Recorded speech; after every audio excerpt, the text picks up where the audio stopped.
Good morning साथियों। Alternating current की आज की वीडियो में हम रूट मीन स्क्वायर या अफेक्टिव या वर्चुअल वैल्यू एसी और अल्टरनेटिंग ईएमएफ दोनों की डेरिवेशन करेंगे। ठीक है, तो स्टार्ट करते हैं। तो हम पे है क्या यार, पहले तो देखो कल मैंने आपको डेफिनेशन बनाई थी और आज वो दोबारा हम एक और बार एक्सप्लेन करेंगे, बट पहले हेडिंग डाल देते हैं। रूट मीन स्क्वायर या वर्चुअल या इफेक्टिव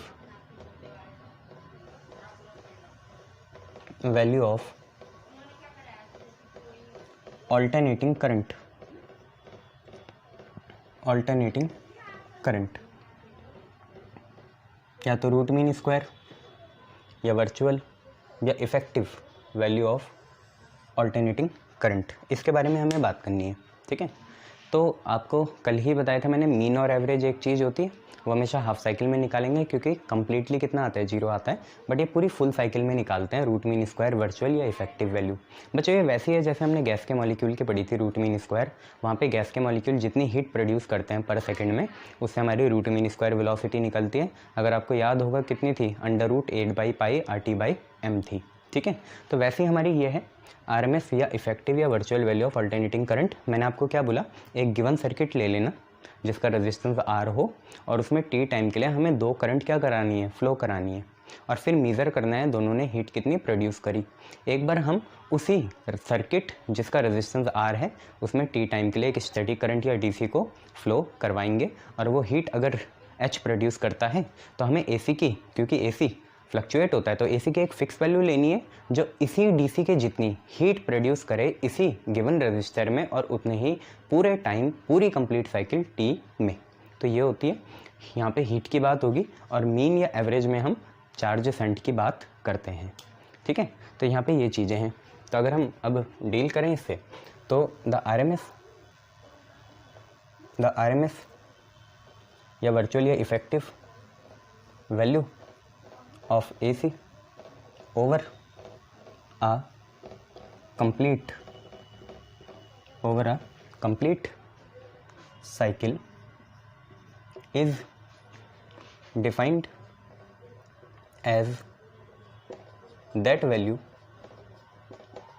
of, अब थोड़ी बात है हम DC की करेंगे, तो that value of steady current which would generate the same amount of heat, capital H, which would generate the same amount of heat, capital H, in a given resistor, R in a time T। तो अभी तक बात DC की हुई कि RMS value AC की क्या है, दैट वैल्यू है, वो वैल्यू है स्टडी करंट की जो किसी given register R time T में कितनी हीट प्रोड्यूस करे, H हीट प्रोड्यूस करे, जैसे कि कौन करता है, AC ही करता है। जैसे कि H is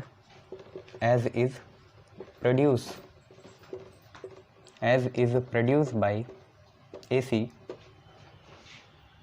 in the same circuit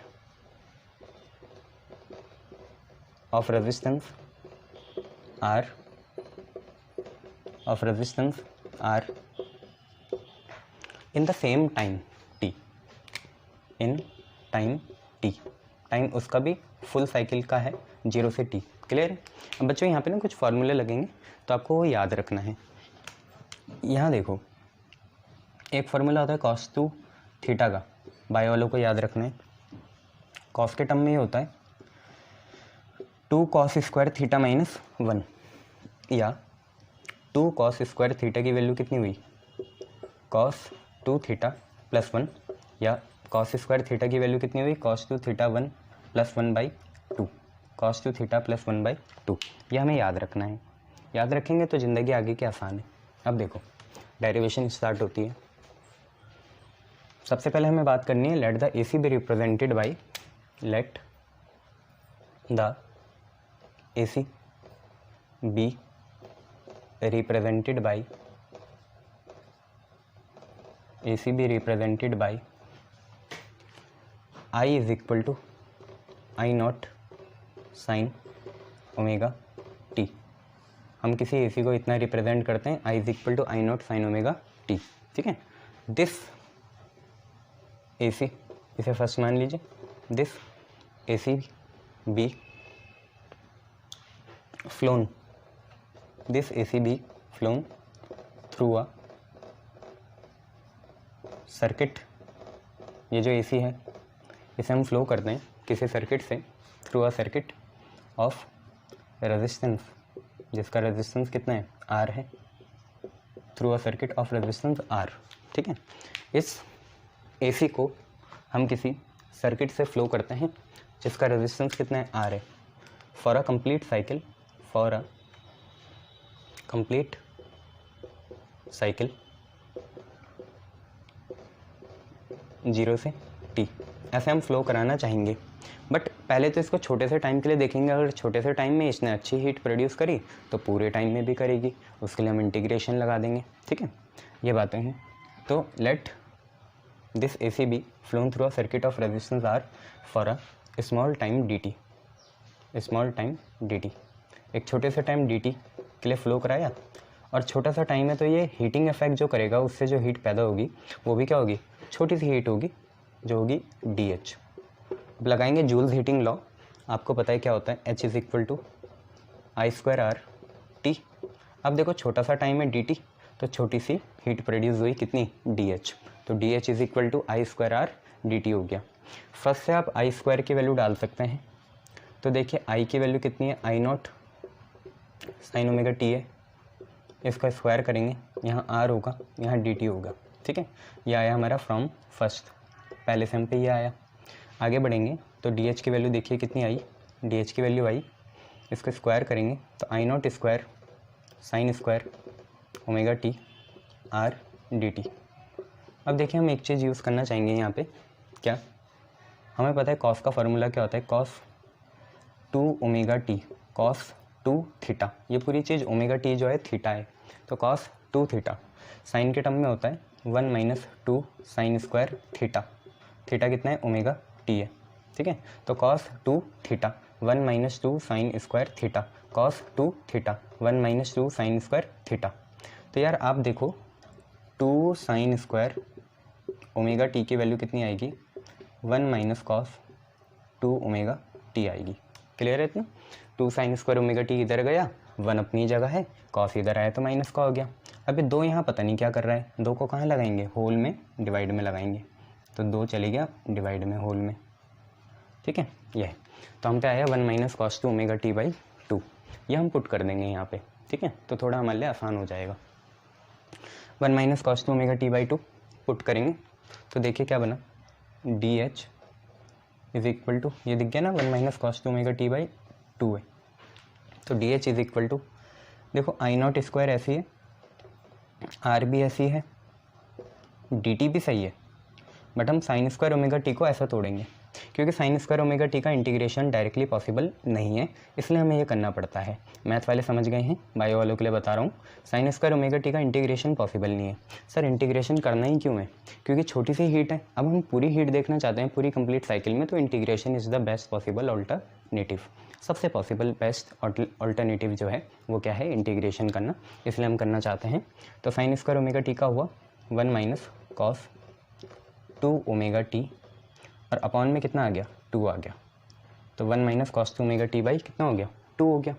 चलिए अब हम देखते हैं टोटल हीट, जब छोटी सी हीट मिल गई हमें dt टाइम की, तो टोटल हीट जो कि हमारी H है, produce in, total heat H produce in 1 complete cycle, पूरी कंप्लीट साइकिल में देखते हैं RMS, तो टोटल हीट प्रोड्यूस इन 1 कंप्लीट साइकिल जो कि है 0 से T, कितनी होगी, तो वो होगी इंटीग्रेशन ऑफ DH से आपको H मिलेगा, और अगर आप DH का इंटीग्रेशन करोगे तो पहले हीट प्रोड्यूस कितनी होगी, 0 होगी, बाद में H बनेगी, तो लिमिट लगाओ ना लगाओ बात एक ही है।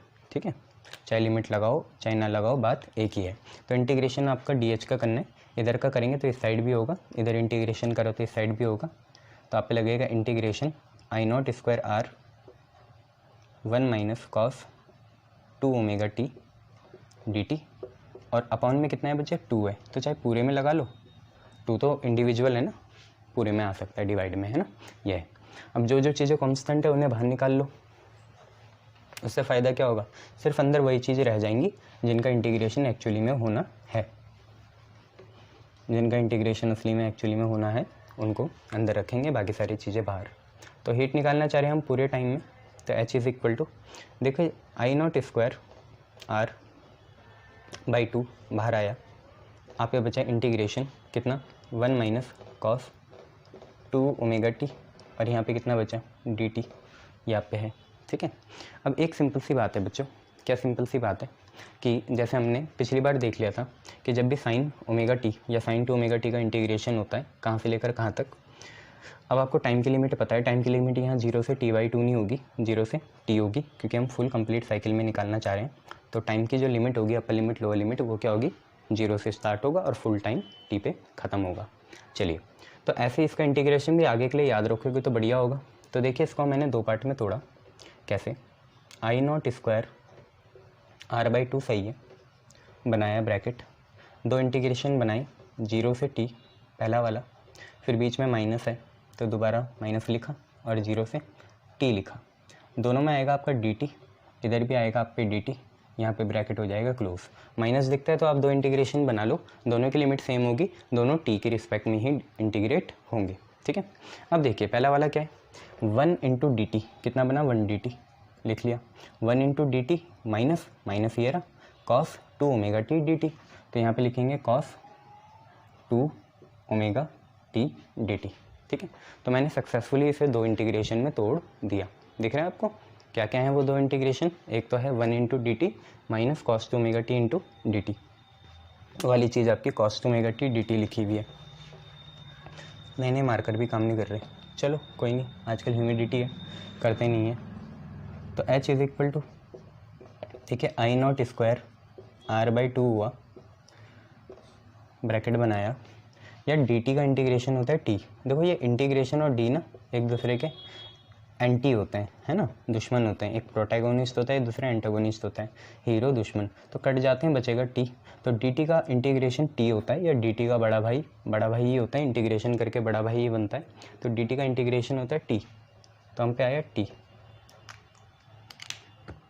डी टी का इंटीग्रेशन कितना आया टी आया, ठीक है, डी टी का इंटीग्रेशन टी है, और लिमिट कितनी चल रही है, तो इस ब्रैकेट को थोड़ा चेंज कर लेते हैं, ऐसा बना लेते हैं, डी टी का इंटीग्रेशन टी हुआ, लिमिट चल रही है 0 से टी, माइनस बच्चों कॉस 2 ओमेगा टी का इंटीग्रेशन होता है sine 2 omega T, sine 2 omega T का इंटीग्रेशन होता है minus cos 2 omega T, but cos 2 omega T का इंटीग्रेशन होगा साइन 2 ओमेगा टी, ये बेसिकली जैसे 2 + 2 4 होता है वैसे याद करने पड़ते हैं रूल्स।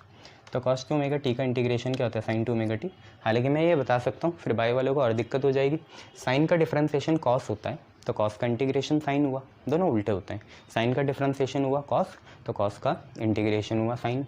अब आपको पता है देखो 2 ओमेगा टी का भी करना पड़ेगा, 2 ओमेगा टी में 2 ओमेगा बाहर आया, टी का टी के रिस्पेक्ट में 1 हुआ, जब 2 ओमेगा बाहर आया था वो जाएगा अपॉन में, डिफरेंशिएशन में जाता है मल्टीप्लाई में, यहाँ जाता है डिवाइड में, तो 2 ओमेगा टी से टी हटा दो, जो बचा 2 ओमेगा उसे नीचे लिख दिया करो, तो sine 2 omega T by 2 omega बचा, और लिमिट लगेगी 0 से टी, ये हो गया।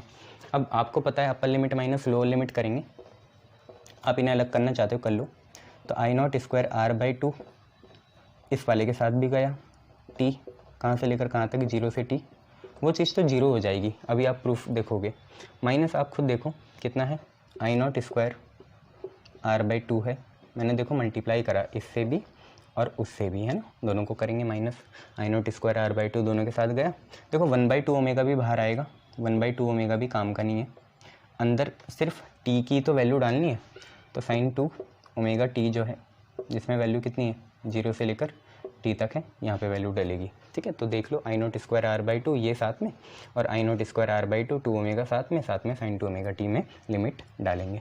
आपको पता है upper limit minus lower limit होगा, तो कितना आएगा H is equal to I naught square R by 2, ये आ गया, I naught square R by two, upper limit minus lower limit, तो देखिए होगा क्या, टी की जगह स्मॉल टी की जगह एक बार capital T minus small t की जगह एक बार जीरो, तो टी माइनस जीरो हो गया। साथ में देखिए क्या बना, आई नॉट स्क्वायर आर बना और टू टू जा बना 4 ओमेगा। क्या सर ओमेगा को खोल दें? नहीं, शांति रखो, अभी मत खोलो। यहाँ पे एक बार क्या करेंगे, साइन 2 ओमेगा रहेगा, ठीक है। एक बार स्मॉल टी की जगह कितना, capital T minus sine 2 omega रहेगा, एक बार स्मॉल टी की जगह कितना, जीरो। ये हो गया। अब आगे बढ़ेंगे तो आगे देखिए होगा क्या,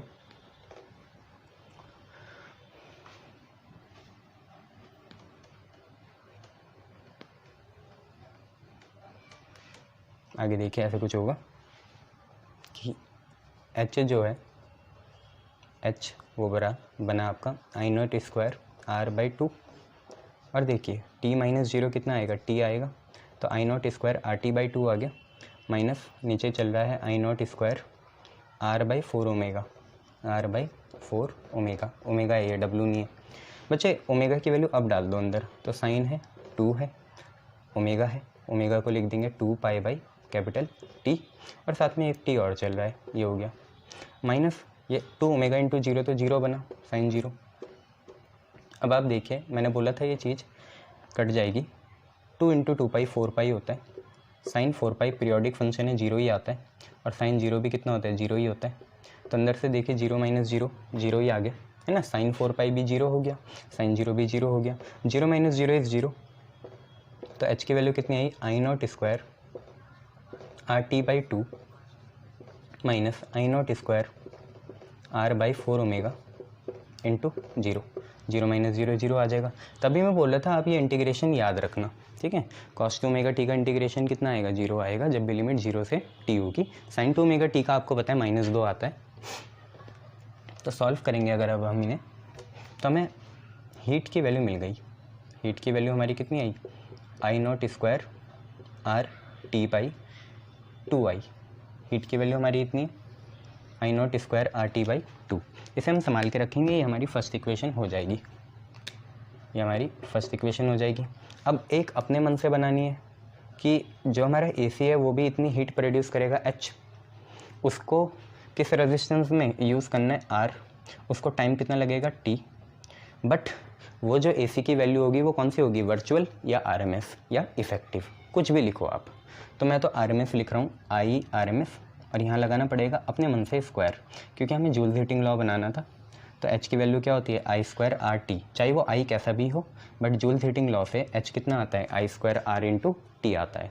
ये आपको अपने मन से बनाना पड़ेगा, ठीक है, मन से तो नहीं है, कंसेप्चुअली है, बट इमेजिन तो खुद करना पड़ेगा कि जितनी हीट इसने प्रोड्यूस करी उतनी इसने भी करी, टाइम टी में, रेजिस्टेंस आर है, पर ये करंट की वैल्यू जो होगी एसी वाली वो कौन सी हो जाएगी, आर एम एस हो जाएगी। तो I is equal to H is equal to I square R t, यहाँ पे आर एम एस हो गया। अब equating first and second, first और सेकंड को इक्वेट करेंगे, दोनों हाइट ही है, सॉरी हीट ही है, तो वहाँ से आया I naught square R t by two, और यहाँ से आया आई आर एम एस का square into R into t, R से आर कैंसिल, टी से टी कैंसिल, आप पे बना, अब बचा या बना I naught square by two, और यहाँ पे है आई आर एम एस का स्क्वायर। दोनों साइड रूट ले लीजिए, दोनों साइड जैसे आप रूट लेंगे तो आप पे आएगा I R M S is equal to I naught का स्क्वायर का रूट होगा आई नॉट, और टू का स्क्वायर, टू का रूट होता है रूट टू, तो I naught by root two आ गया। बच्चों आपको भूलना नहीं है, I R M S, I virtual और आई इफेक्टिव एक ही चीज़ है, ठीक है। तो आई आर एम एस बोलो, आई वर्चुअल बोलो, या आई इफेक्टिव बोलो, ई डबल एफ, या वी बोल लो वर्चुअल से, या आर एम एस बोल लो, एक ही बात है। ये आता कितना है ये यार, 1/√2 होगा, 0.707, 0.707 होगा किसका, आई नॉट का, ठीक है। या अगर हम इसे परसेंट में निकालना चाहिए तो आई आर एम एस का परसेंट, या आई वर्चुअल का परसेंट, या आई इफेक्टिव का परसेंट आएगा 70.7% ऑफ पीक वैल्यू, जो कि हमारी कितनी है, आई नॉट है। तो ऐसे ही हम ऑल्टरनेटिंग ईएमएफ का भी डेरिवेशन कर लेंगे, ठीक है, गुड, क्लियर, बहुत बढ़िया। ऐसे ही ऑल्टरनेटिंग ईएमएफ का भी क्या होगा, डेरिवेशन होगा, आपको उसकी वो पता ही है, कि डेफिनेशन क्या होगी कि the RMS value, virtual value or effective value of alternating EMF is defined as that value of steady current की जगह EMF which would generate the same amount of heat in a given resistance R in a complete cycle T as is generated by the alternating EMF in the same resistance R in the same time T। ठीक है, दोनों same heat produce करेंगे, तो ऐसी हम बातें बुना के इसे कर देंगे। क्लियर, शाबाश। चलिए, तो अब हमें RMS वर्चुअल या इफेक्टिव वैल्यू देखनी है ऑल्टरनेटिंग EMF की। ठीक है, तो होती क्या है, आपको मैंने बता ही दिया, यहाँ AC और DC को कंपेयर करना है। दोनों सेम हीट H प्रोड्यूस करेंगे किसी गिवन रेजिस्टेंस R में, और किससे, गिवन टाइम T से। ठीक है, ये है। तो द RMS वर्चुअल या effective value of alternating EMF AE over a complete cycle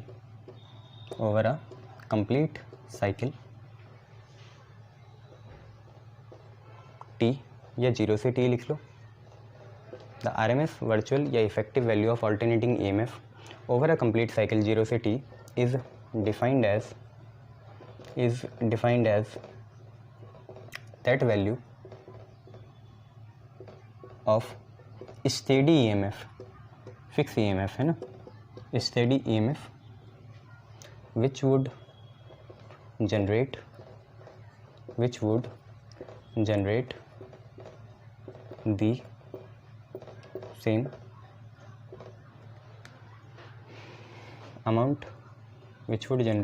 the same amount of heat H, which would generate the same amount of heat H in a given resistor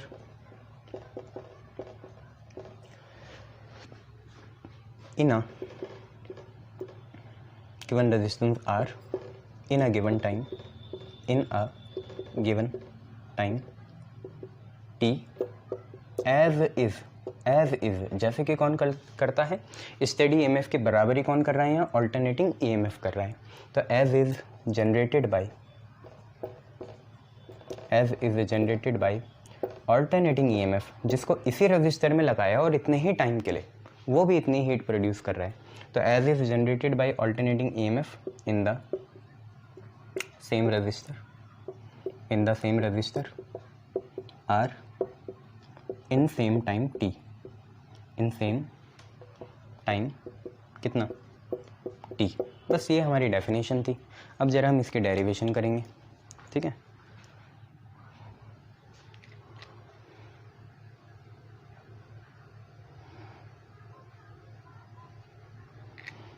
तो इसके देखिए derivation कैसी है।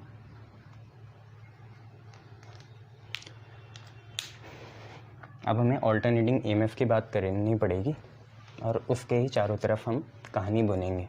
ठीक है, तो late the alternating EMF be represented as, let the alternating EMF be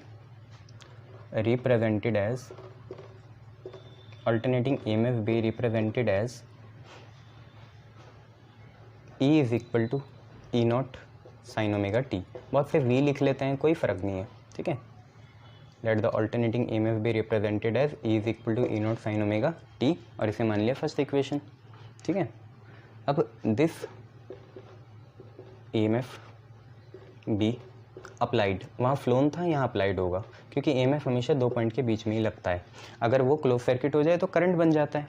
तो this EMF भी applied on a resistor R। इस EMF को हमने अप्लाइड करा किसमें, किसी रजिस्टर R में।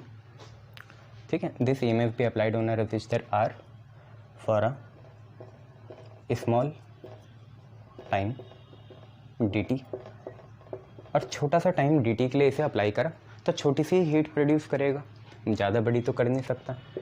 तो टू प्रोड्यूस इतनी खतरनाक थोड़ी है फ्लक्चुएशन की, बहुत ज़्यादा कर देगा, नहीं, टू प्रोड्यूस DH हीट, ठीक है। अब जूल्स हीटिंग लॉ लगाएंगे, तो H is equal to I²R dt, ये होता है, I²R T होता है ना, H is equal to I²R T, छोटा सा टाइम है तो छोटी सी हीट प्रोड्यूस होगी, ये हो गया। बट यार आपको तो E दे रखा, तो आप ये मत करना कि I लेके चलो, नहीं, गलत होता है, I को चेंज करो।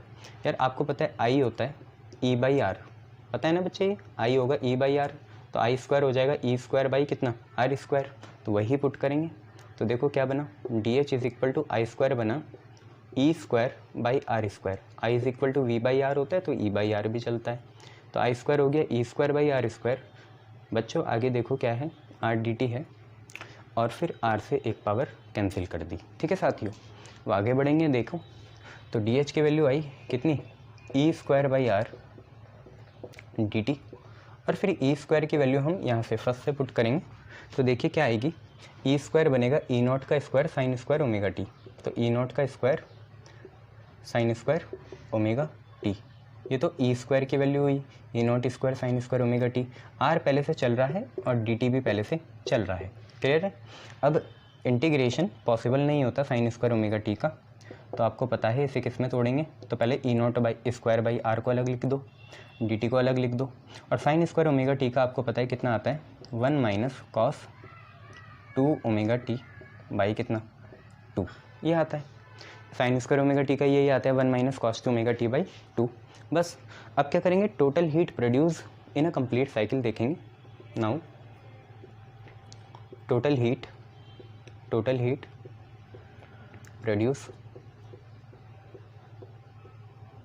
इन, टोटल हीट प्रोड्यूस आपको पता है H है, इन कंप्लीट साइकिल। देखो ये पुराने मार्कर कितने बढ़िया चलते हैं, नए वाले 5-6 लागे में चल ही नहीं रहे, मूड भी ख़राब होता है, कोई बात नहीं है ना, इंसान है, मूड ख़राब होता है, दूसरों को नहीं दिखाना होता, ठीक है, अपना होता है वो। तो now total heat produce H in complete cycle 0 से T, आपको पता है वो कैसे मिलेगी, DH का जब हम इंटीग्रेशन करेंगे तो हमें मिलेगा H, तो इस साइड अगर हमने इंटीग्रेशन कर दिया DH का, तो इस साइड भी करना पड़ेगा इंटीग्रेशन, है ना। लिमिट आपको पता ही है, फुल साइकिल के लिए निकलता है, तो 0 से T लगाएंगे, बस आगे बढ़ते हैं।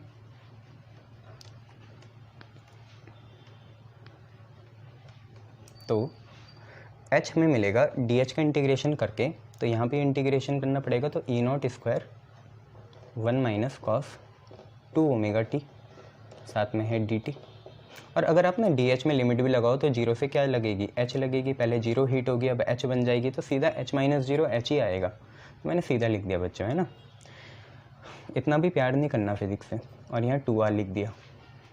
अब जो कांस्टेंट है फॉर द टाइम बीइंग, जब हम dt से इंटीग्रेट कर रहे हैं तो उनको बाहर निकालेंगे, जिनमें dt है वो अंदर ही रहेंगे, जैसे 1 माइनस कॉस 2 ओमेगा टी का आप कुछ नहीं कर सकते, वो तो अंदर ही रहने दो, और E0 स्क्वायर बाई TR बाहर निकाल दो, और यहाँ है 1 माइनस कॉस 2 ओमेगा टी, और बच्चों यहाँ है dt, ये है, ठीक है, 1 माइनस कॉस 2 ओमेगा टी और dt, ये है। अब क्या है, आपको पता है 2 इंटीग्रेशन बनाने पड़ेंगे आपको, E0 स्क्वायर बाई 2R लिख दिया, ब्रैकेट बनाया, 2 इंटीग्रेशन बनाएंगे, दोनों में लगाएंगे dt, बीच में साइन देखेंगे क्या है, minus integration dt, bracket close.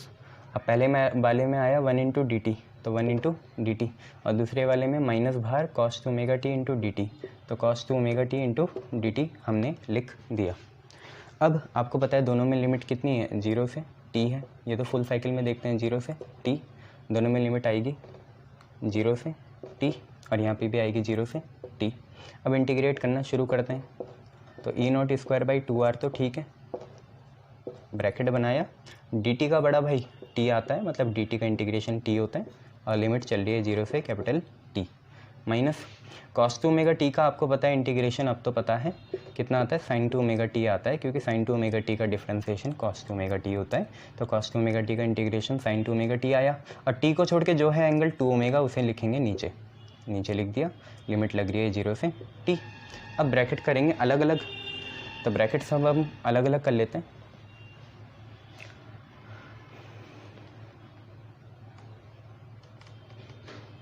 तो ब्रैकेट्स अगर हम अलग अलग कर लेंगे तो हम पे क्या हुआ, h is equal to E naught square by 2r आया, साथ में क्या है, पहला ब्रैकेट है t और लिमिट लगी 0 से t, minus E naught square by 2r हुआ, और फिर उसके बाद क्या है, यहाँ साइन 2 ओमेगा t है, और यहाँ कितना है 2 ओमेगा, और लिमिट लगी कितनी है 0 से t, ये चीज़ है।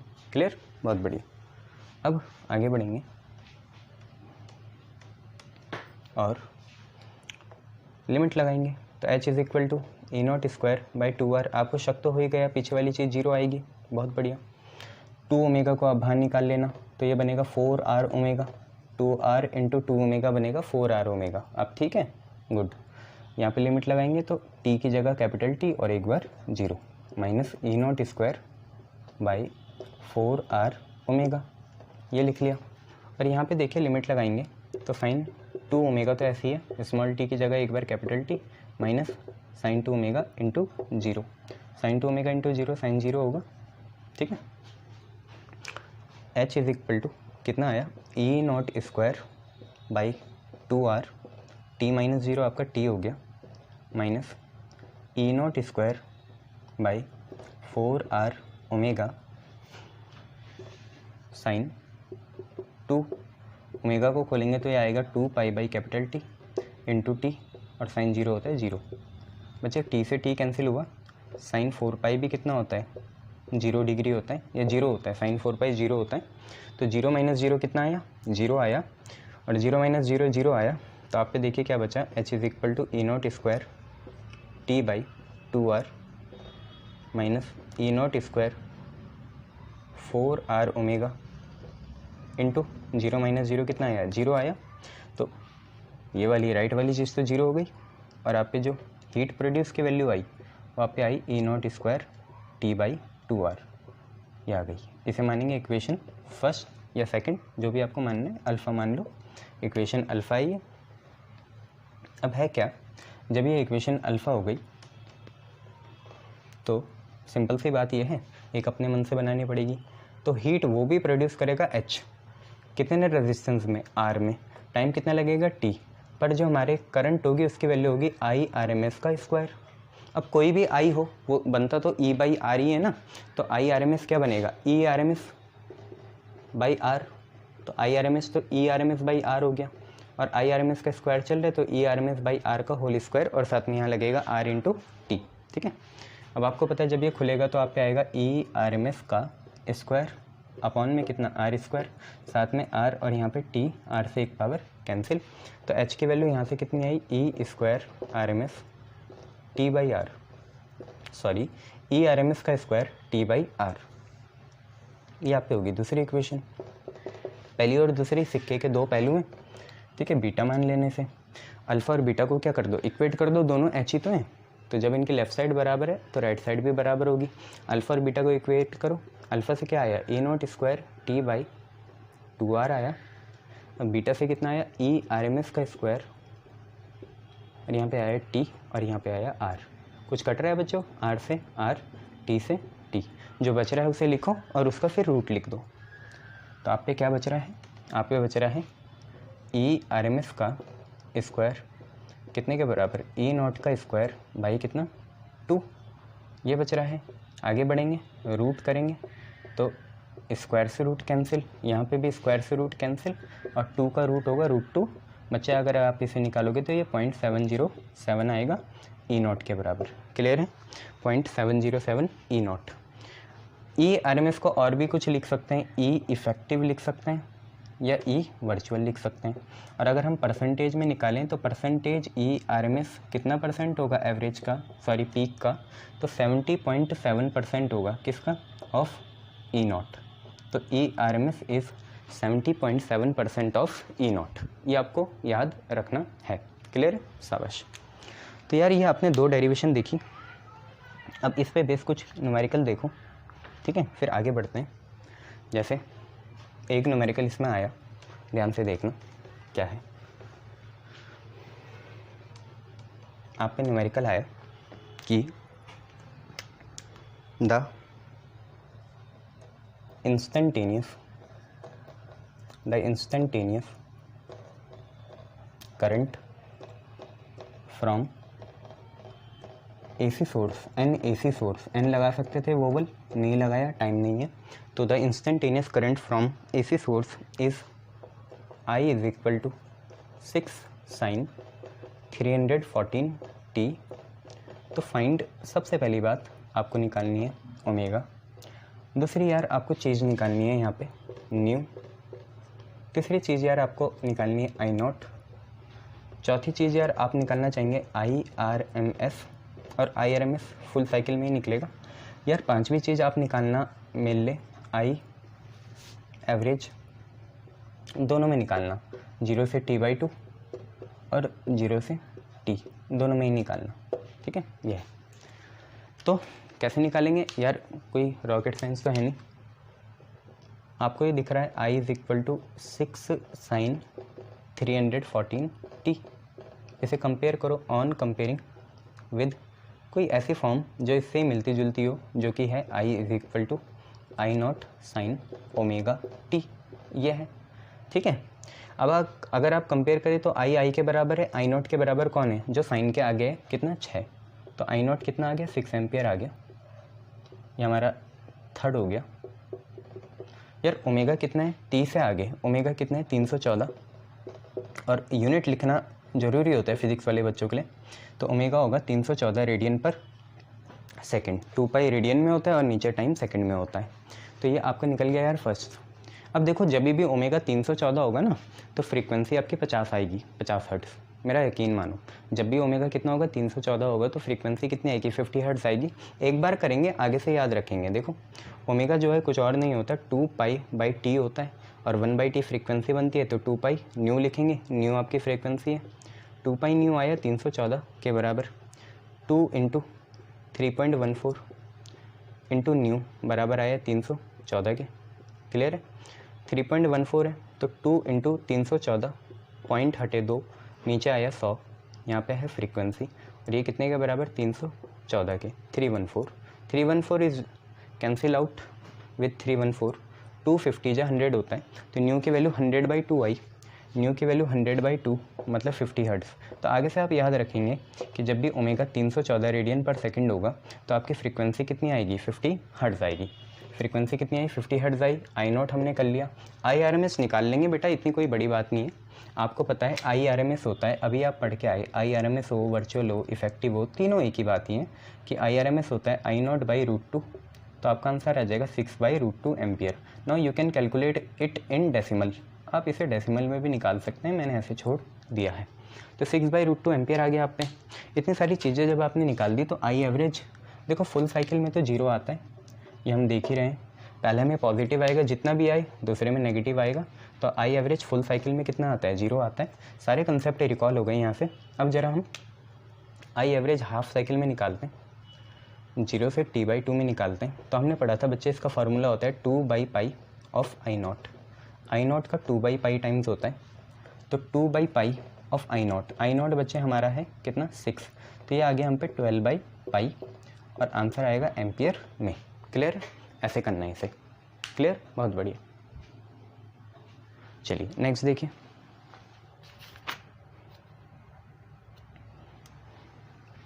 नेक्स्ट क्वेश्चन है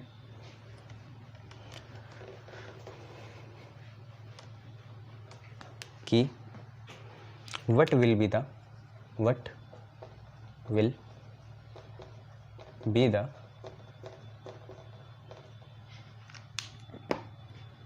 instantaneous voltage, what will be the instantaneous voltage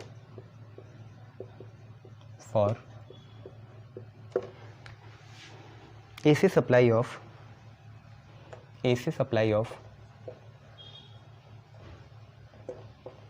220 volt 50 hertz. हमें इंस्टेंटेनियस वोल्टेज लिखनी है। बच्चे आप समझते हो इंस्टेंटेनियस वोल्टेज होता है V या I, इंस्टेंटेनियस करंट देखा है ना आपने। तो इंस्टेंटेनियस वोल्टेज मतलब इस चीज़ का मतलब क्या हुआ, क्वेश्चन तो बाद में। इंस्टेंटेनियस वोल्टेज मतलब आपको E is equal to E0 sine omega T वाली फॉर्म लिखनी पड़ेगी, जहाँ पे ये E क्या होता है, E होता है इंस्टेंटेनियस वोल्टेज, E0 होता है पीक वैल्यू ओमेगा टी, आपको पता है।